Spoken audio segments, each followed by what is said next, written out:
People throw the word boundaries around like it's some magical fix.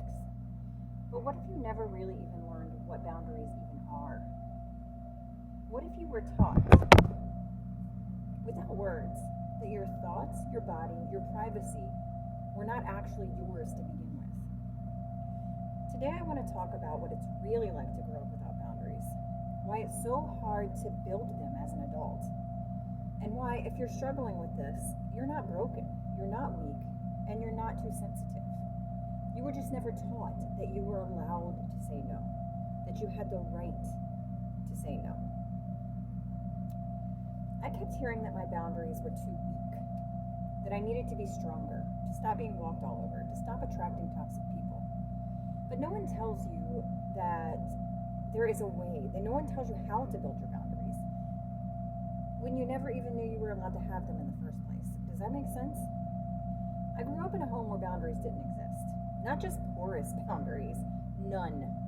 Privacy was not a thing. Locked doors, diaries, personal space, nope. If you're in this house, you were owned.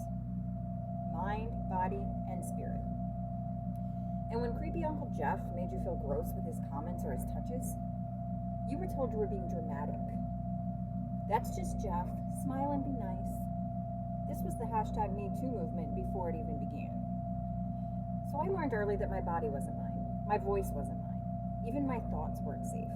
I stopped writing. I stopped dreaming. I watched my mom endure abuse and learned, without being told specifically, that if I ever thought I deserved something better, I'd better keep that shit to myself. So when my husband came along and started bulldozing through my needs and emotions, I didn't even flinch, because I didn't know it could be different. I didn't know I was allowed to expect more. He didn't even have to try very hard. Trying to read boundary books back then was like trying to learn calculus from a freaking cereal box. They made no sense to me. Not because I was stupid, but because I was missing the foundational belief that I was worthy of space, of safety, of having my own mind.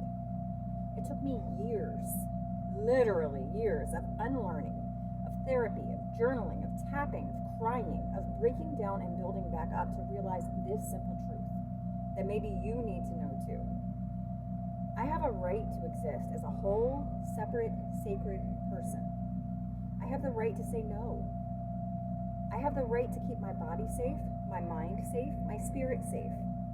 I have the right to not explain myself when I don't want to do something. Guess what, honey? You do too.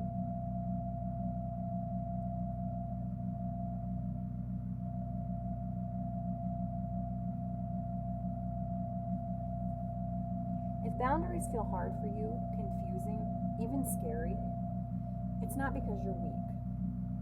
It's not because you're broken. It's because you were never taught that you have the right to need them. And unlearning that, reclaiming yourself, is messy, beautiful work. You're allowed to say, I don't like that, and not give an explanation. You're allowed to change your mind. You are allowed to want space, and you don't need to frigging apologize for it.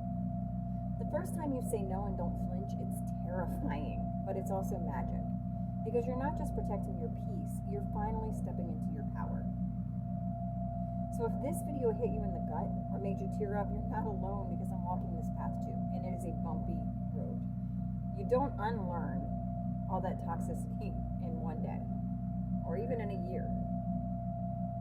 So drop a comment below and tell me what's one boundary that you're trying to build or to rebuild in your life right now.